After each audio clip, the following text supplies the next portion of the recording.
Isang magandang po, sambayanan karerista.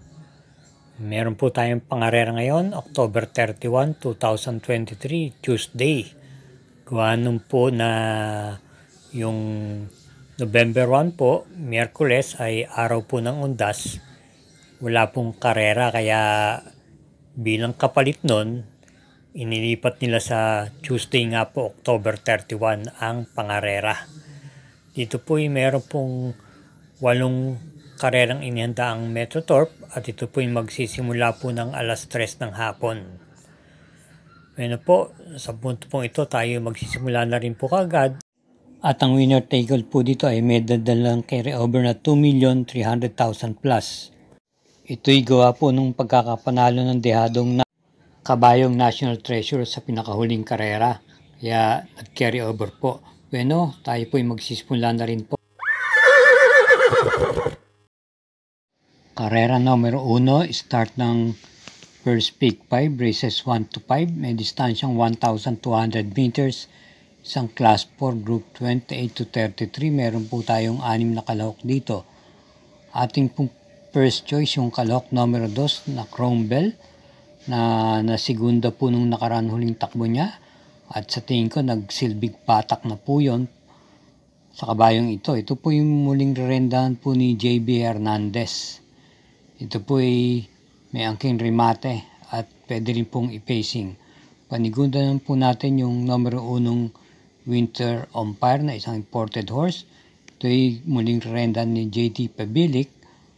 Bagamat nandyan po si Yana Silver na maaaring siya po ang bumuliglig sa kanya, pero sa tingin ko pwede ho siyang makatapos dito. Kaya ang pili po natin dito sa karera numero 1, pamprimera, numero 2, Chrome Bell, panigundo ay numero 1, Winter on Fire.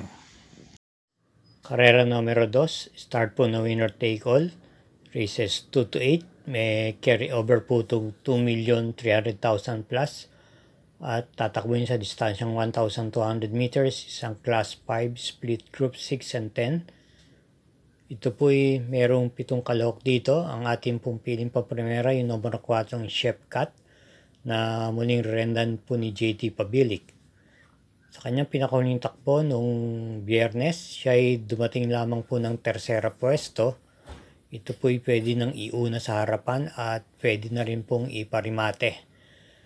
Ang ating naman pong panigundo rito yung numero 7 Marquis Angel na gamay naman po ni JB Hernandez na may angkin tuling na pwedeng makasabay sa unahan.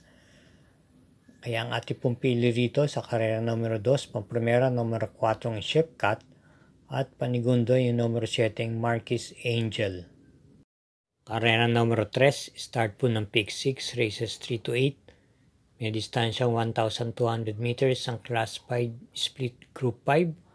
At meron pong 6 entries dito. First choice yung numero 1 Auspicious na pwedeng iuna at pwede rin naman i-pacing lamang. Papatubayan po to the JR de Ocampo. At panigunda natin yung numero 6 na Shinshiro na pwede rin naman pong umagapay sa unahan at ipa-pacing din po. Ito po ipapanubayan po ni JC De La Cruz. Kaya ating pong pili dito sa karera numero 3, pamprimera, numero 1 Auspicious, at panigundo yung numero 6 na Shinshiro. Karera numero 4, ito po ay may distansyang 1,200 meters, start ng second peak 5, races 4 to 8, at isang class 4, group 16 to 21. Meron po tayong 7 kalahok dito. Ating pong pamprimera yung imported horse na numero 1 Speed Revolution, na muling rendan po ni M.A. Alvarez. Itong October 25 lang po, siya po ay dumating po ng segunda kay El Mundo. Panigunda naman po natin dito yung kalahok numero 7 Oradas Gray na muling rendan po ni KB Abobo. Ito po ay parating bumibenta sa takilya at parating nasa pang-4 o pang-5 pwesto lang ang dating niya. Bakit chumitsyempo lang po ito. Kaya ang ating pong pili dito sa karera numero 4, pamprimera, numero 1, Speed Revolution, panigunda yung numero 7, Oradas Gray. Paalala lang po, huwag po natin kalilimutan, mag-subscribe, i-follow, i-share, at i-hit ang like button upang suportahan ang Mangkelos TV. Karera numero 5, start po ng Peak 4, races 5 to 8. Ito'y isang Class 5 split Group 5 at may distansyang 1,200 meters. Meron po tayong 8 entries dito. First choice po natin dito yung kalahok numero 1 G-Song na papatnubayan po ng CL Advincula. Ito po'y pwedeng i-pacing at pwedeng isabay sa unahan. Dumating lamang po ito ng tersera pwesto noong October 13 kay One for the Road. Ating pong panigunda naman dito yung numero 3 na Double Rock na muling papatnubayan ni NP Cañete.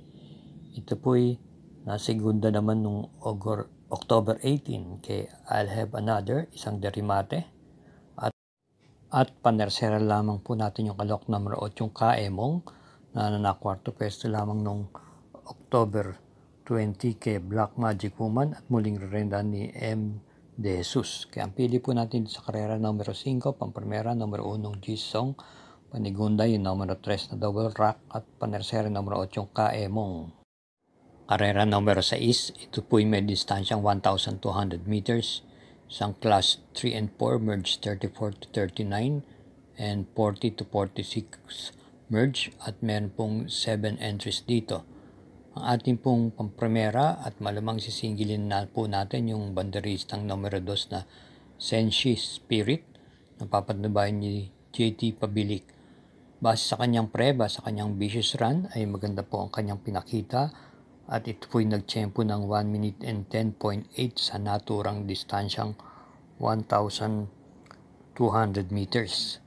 Kaya sa tingin ko medyo lamang po siya rito base sa kanyang prebang ginawa. Kaya single na po tayo dito, numero 2, Senshi Spirit sa karera numero 6. Shoutout portion po muna tayo, bigyan po natin daan. Shoutout kila Ken Navarro, Rodel Silangan, Oman Anira, Raulito Roque, Edwin Dominguez, ganyan din kina Aakin San David, Robert Oxon Kempis at kay Salvador Bautista.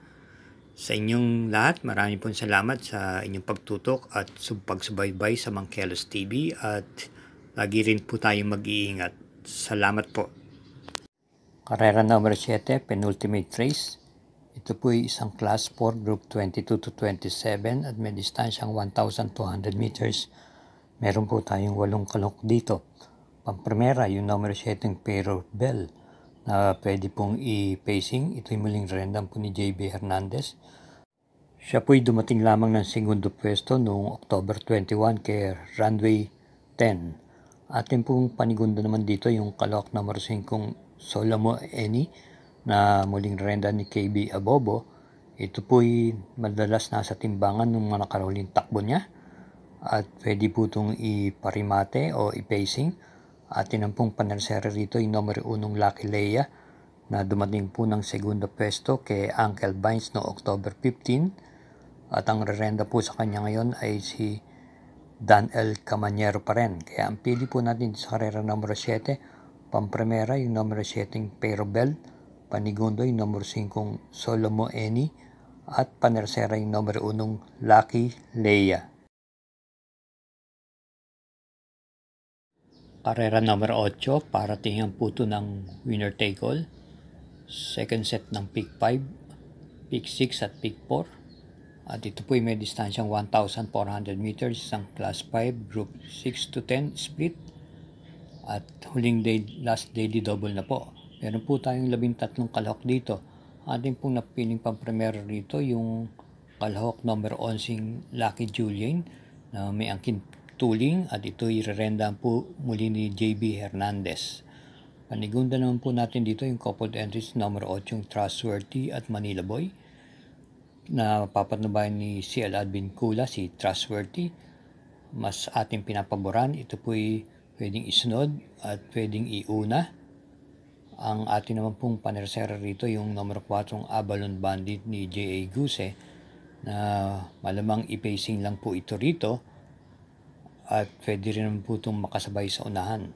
Kaya ang ating pong pili rito sa karera number 8, pampremera yung number 11 Lucky Julian, Panigunda yung numero 8 yung Trustworthy, at panersera yung numero 4 Avalon Bandit. Maraming salamat po muli mga katrokis at mga masugid na taga-subaybay ng Mangkelos TV. Naway matapat po ang ating mga giya at tulad po na aking sinasabi, ito'y pawang mga gabay lamang at inyo pa rin mga kursunada ang masusunod sa dakong huli. Iingat po at hinay-hinay lang po sa paglilibang.